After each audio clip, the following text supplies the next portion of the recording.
Ողջույն, Ռեոփնի եթերում ամփոփում ենք սեպտեմբերի 16-ը։ Հայ-թուրքական հարաբերությունների կարգավորման հարցով հատուկ ներկայացուցիչների հաջորդ հանդիպումը կարող է տեղի ունենալ Թուրքիայում, հայտնել է խորհրդարանի փոխխոսնակ հայկական կողմի հատուկ բանագնաց Ռուբեն Ռուբինյանը։ Հանդիպման ժամկետը դեռ հայտնի չէ։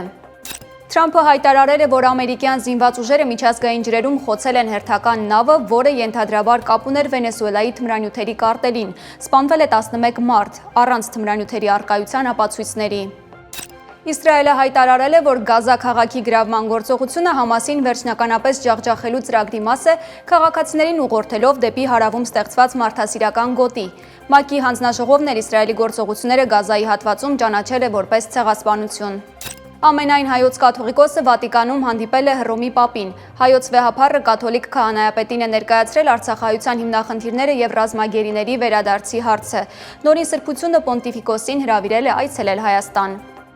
Հնդկաստանը որոշել է միանալ ռուս-բելարուսական Արևմուտք 2025 զորավարժություններին, ընդ որում Հնդկաստանը մասնակցում է ոչ որպես միայն դիտորդ։ Երկրի պաշտպանության նախարարությունը հայտնել է, որ զորավարժություններին ուղարկել են 65 զինվորականի, այդ թվում բանակի ամենահարգիստ օրաբաժանումներից մեկի Կումաուն գնդի մարտիկներին։ Ադրբեջանը մեծացնում է պաշտպանության եւ անվտանգության ծախսերը մոտ 4%-ով։ Այս տարվա համար հատկացված էր 2 միլիարդ, 2026-ին կլինի 100 միլիոնով ավելի։ Պաշտպանական ծախսերը Ադրբեջանի պետական բյուջեի բոլոր ծախսերի 21%-ն են։ Այսօրվա նորություններին ավելի մանրամասն կարող եք ծանոթանալ հետևելով մեր լրատվական թողարկումներին։ Ես Մերի Դանիելյանն եմ։ Մինչ վաղը։